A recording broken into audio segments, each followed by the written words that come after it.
कर काय झालं? आम्हाला गायडन्स पाहिजे फौजी तुमचा. माझा माझा कसला गायडन्स?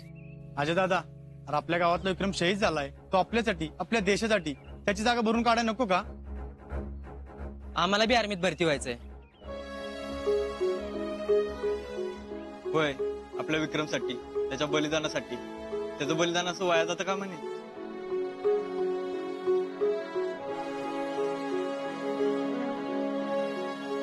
बोला काय करू तुमच्यासाठी? आम्हाला आर्मीत जायचे डोक्यात फिक्स आहे, पण कसं जायचं माहित नाही. बघितलं का, ही ताकद आपल्या मातीत आहे, आपल्या मराठी रक्तात आहे.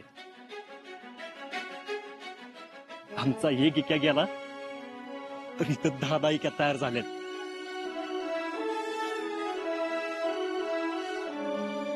बघ रावल्या बघ, तुमच्यासारखी पोरं आर्मीत भरती व्हायला तयार होत्यात. हीच खरी इक्याने सगळ्या शहीदांना श्रद्धांजली. तुमच्यासारखी सगळी पाठीशी असतील ना, तर भारत मातेच्या रक्षणासाठी अंगावर 4 गोळ्या झेलालाच काय, दुश्मनावर 400 गोळ्या डागाला बी समर्थ आहे मी. राहुल्या,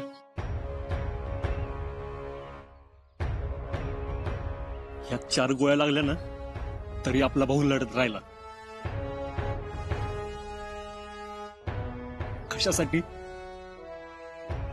त्याचं बलिदान आपण असं वाया जाऊ द्यायचं का?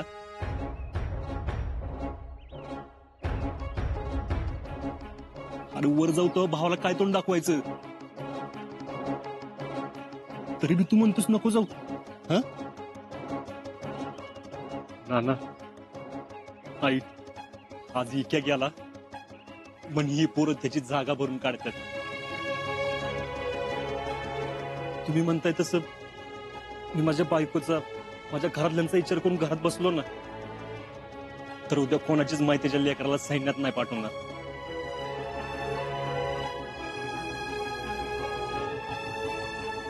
जिजाऊंनी जर असा विचार केला असता ना, तर महाराज घडलं नसतं. ती माऊली त्यांच्या पाठीशी खंबीर उभी होती म्हणून महाराजांनी स्वराज्य उभं केलं. जिजे फौजीच्या माऊलींनी असा विचार करून कसं चालत? अगं फौजी आहेत म्हणून आपण आहे. पुरं कळतंय रे मला, तुझी खरी जागा तिथं बॉर्डरवरच आहे, पण मन ऐकत नाही. थांबव म्हणते, पण आजा तू ना खरंच जा.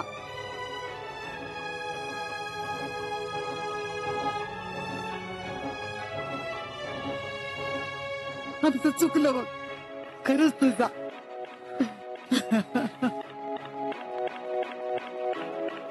आम्ही जे काही बोललो ते तुझ्या काळजीपोटी, प्रेमापोटी बोललो रे. तुम्ही असं बोलला ना, मलाही बरं वाटलं. अजिंक्य, असे अवघड निर्णय फौजींना कायमच घ्यावे लागतात, पण कोणत्याही कठीण काळात जो आपली ड्युटी निवडतो तोच खरा फौजी. विठ्ठलानं असा जावई आमच्या पदरात घातला, लय अभिमान आहे आम्हाला तुमचा.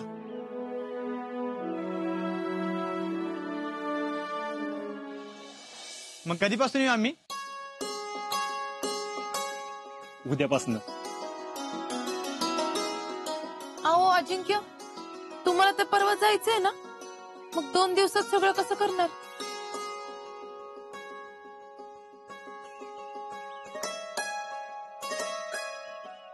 अजिंक्य, तुम्ही या 2 दिवसात या पोरांना फक्त काय आणि कशी तयारी करायची तेवढी सांगा. बाकी ते भरती होईपतूरची जबाबदारी माझी.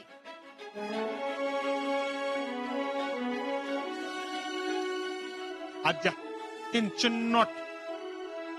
तुझी निक्याची जशी मी प्रॅक्टिस करून घेतली होती का नाही, तशी सगळ्यांची मी करून घेतो.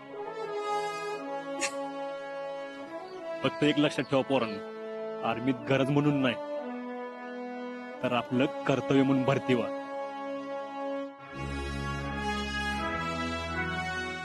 मुश्किल वाट मराठा सर.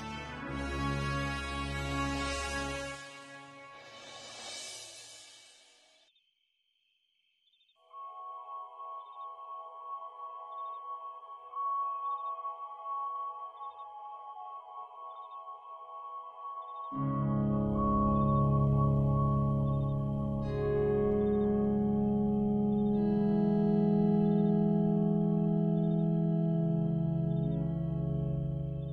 मॉर्निंग फौजी. Good morning. तू का उठले एवढं लवकर? रोज सकाळी तुम्हीच लवकर उठलं पाहिजे असा काही नियम आहे का? अगं तसं नाही, दिवसभर काम करत असतेस ना, रात्री आवरून झोपायला उशीर होतो म्हणून म्हणलं. बायको फौजीची असू नाहीतर कुणाची बी, ती कधी दमत नसते. आणि ती जर का दमली ना तर अख्ख्या घराचा अवघड होऊन बसते. आणि आता तर मला रोज सकाळी लवकर उठायला लागल ना. का ग? आता अजून 10 होणाऱ्या फौजींची जबाबदारी आहे माझ्यावर.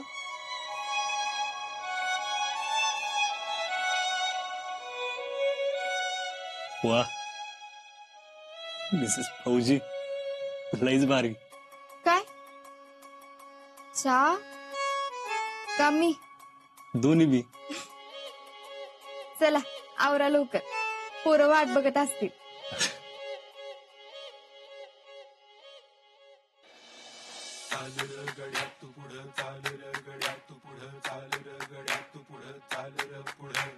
ध्येय तुझं नेकर उंच तुझी झेपर काळावर रेखर नाव हे तुझं. वळून ना पहायचं मोर मोर जायचं कर्ण दाखवायचं सपान हे पुर. आभाळाला तू हात लावर वाऱ्याच्या बी तू मोर दाबर. चांदर गड्या तू पुढं चांदर गड्या तू पुढं चांदर गड्या तू पुढं पुढं चांदर. ध्येय तुझं नेकर उंच तुझी झेपर काळावर रेखर नाव हे तुझं. वळून ना पहायचं मोर मोर जायचं कर्ण दाखवायचं सपान हे पुर. आभाळाला तू हात लावर वाऱ्याच्या बी तू मोर दाबर. चांदर गड्या तू पुढं चांदर गड्या तू पुढं चांदर गड्या तू पुढं पुढं चांदर. चांदर गड्या तू पुढं चांदर गड्या तू पुढं चांदर गड्या तू पुढं पुढं चांदर. हे रातीचा दिस कर दिस कर हा लक्षावर नेम धर होऊन या निडर गड्या चाल र पुढं. ध्येय तुझं नेकर उंच तुझी झेपर काळावर रेखर नाव हे तुझं. वळून ना पहायचं मोर मोर जायचं कर्ण दाखवायचं सपान हे पुर.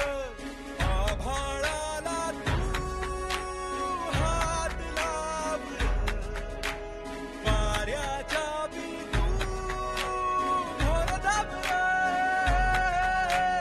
चांदर गड्या तू पुढं चांदर गड्या तू पुढं चांदर गड्या तू पुढं पुढं चांदर. चांदर गड्या तू पुढं चांदर गड्या तू पुढं चांदर गड्या तू पुढं पुढं चांदर.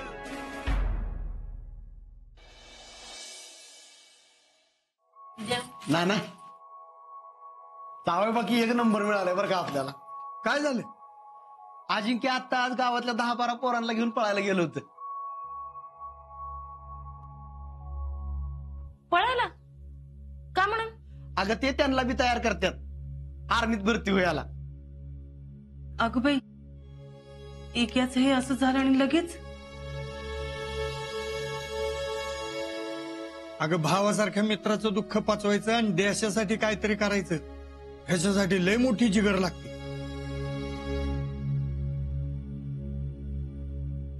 मला लय कौतुक वाटतं पोराचं. त्यात काय कौतुक करण्यासारखं आहे? मी तर म्हणते कशाला उगाच दुसऱ्यांच्या पोरांना आदान लावायचं. कशाला काहीतरी घेऊन बसती? मी काय बोलले आणि माझ्या मनासारखं झालंय असं कधी झालंय का? अक्का असं काय बोलताय?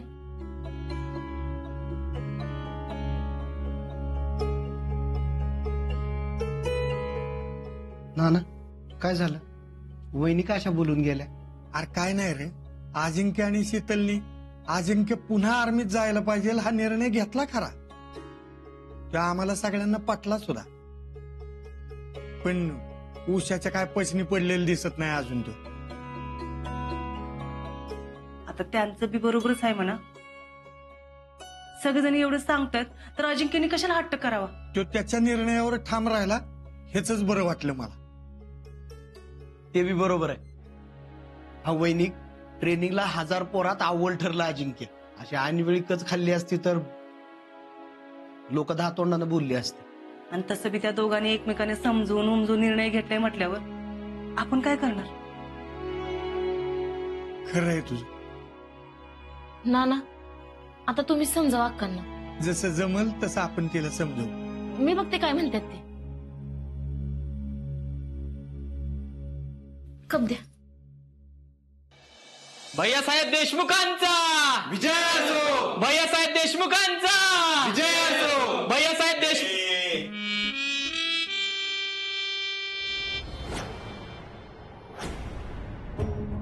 हिंगण्यांनो, आमच्या नावाचा जय जयकार करा म्हणजे असा करा नाही. शहीद विक्रम राऊत अमर रे असं म्हणायचं. अहो भैया, विक्रम शहीद झालाय खरं, पण तुमच्यामुळे लोकांच्या मनात आहे तो. काय रे काय वय हा मनात जिवंत आहे असं म्हणायचं. हा, सगळ्यांच्या मनात जिवंत आहे. आता हा तू बोल रे. भैया, आज गाव खरं तर दुखवटा आलाय, पण या सगळ्यातनं पण जबाबदारी सांभाळली असेल ना तर ती भैयांनीच. भैयांनी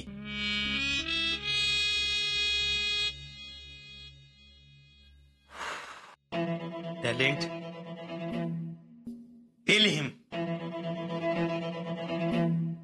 जबाबदारी जर कुणी घेतली असेल ना तर फक्त आणि फक्त भैयांनी.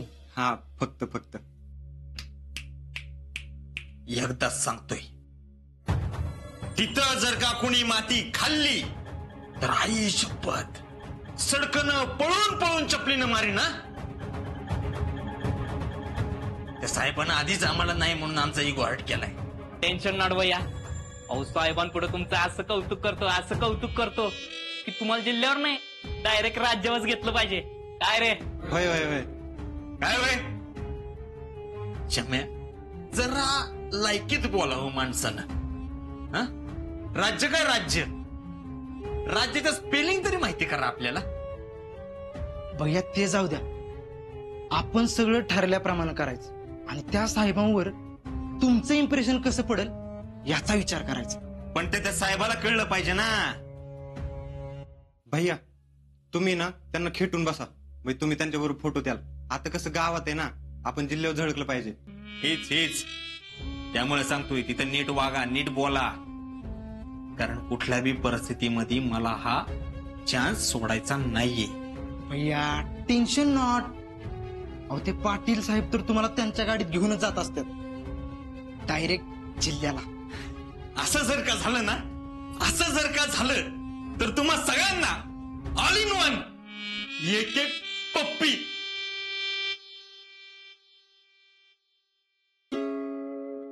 आणि जर का असं नाही झालं तर मग नाही भैया, अहो तसंच होणार आहे. तुम्ही अजिबात टेन्शन घेऊ नका.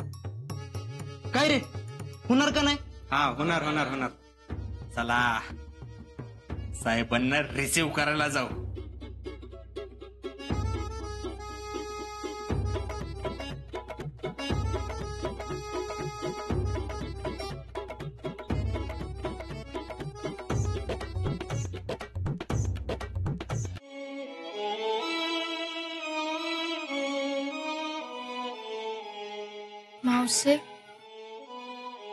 मावशी अगं जर असं खाऊन घे की. मावशी खा की. खा माजुरी खा, 2 घास खा आणि परत येतो बरं का.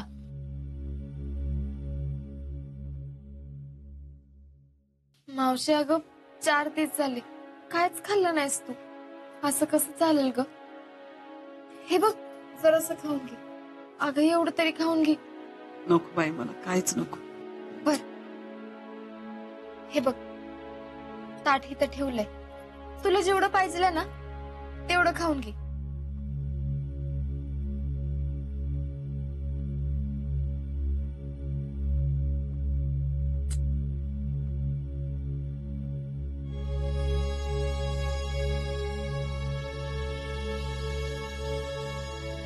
मावशी, आजा, ऐक की, तुला भेटायला कोणतरी आलंय. थांब.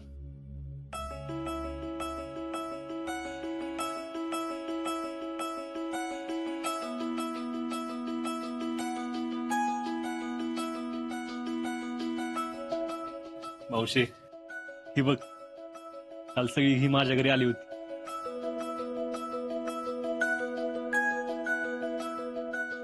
आणि ते का आल्यात माहितीये का?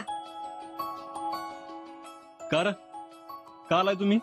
आम्हाला सगळ्यांना आर्मीत भरती व्हायचंय. आर्मीत? कशाला? कारण आमचा मोठा भाऊ विक्रम तो शहीद झाला. त्याने छातीवर 4-4 गोळ्या झेलल्या, पण गाडी माग हटला नाही, लढत राहिला त्याच्यासाठी. अगं मावशे, ही पोरं काय म्हणत होती माहितीये का? अगं इथं बसून आणि बोलून काय उपयोग नाही. आपण पण आर्मीत जाऊया. आपल्यासाठी विक्रम शहीद झालाय, त्याचा लढा सुरू ठेवायचा. आणि आपल्या देशाचा पण लढा सुरू ठेवायचा. ऐकलंच ना मावशे? अगं मान्य ते आपल्यात नाही, पण हीच आपल्या एकाची ताकद आहे. तुझ्या आयुष्यात त्याची सर कशानच भरून निघणार नाही हे बी माहिती आहे आम्हाला. मावशे, वाघाचं काळीज असायला वाघिणीचं दूध प्यायला लागतं, आणि एकासारख्या वाघाला जन्म देणारी वाघीण तू. असं वागून कसं चाललं मावशी? अगं हीच तर आपल्या मातीची ताकद आहे. एक विक्रम गेला तर त्याच्या पाठी अजून 10 विक्रम उभे राहिले बघ.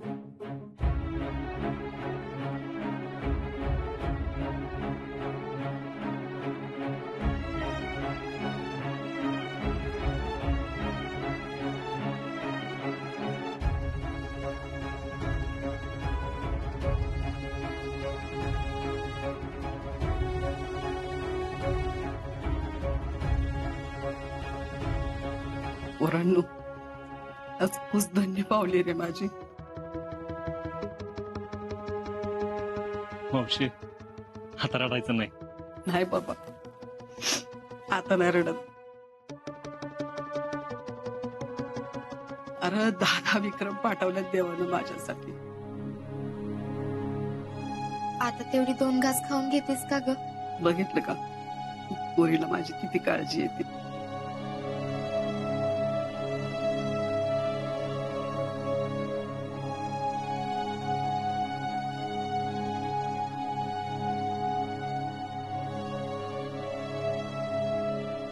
मावशी, तू काय बी टेन्शन घेऊ नको. इकेची जागा कोणीच घेऊ शकत नाही, पण म्हणून तुझा दुसरा बी आजा नावाचा लेख विसरू नको. आणि आता तर ही बी सगळी.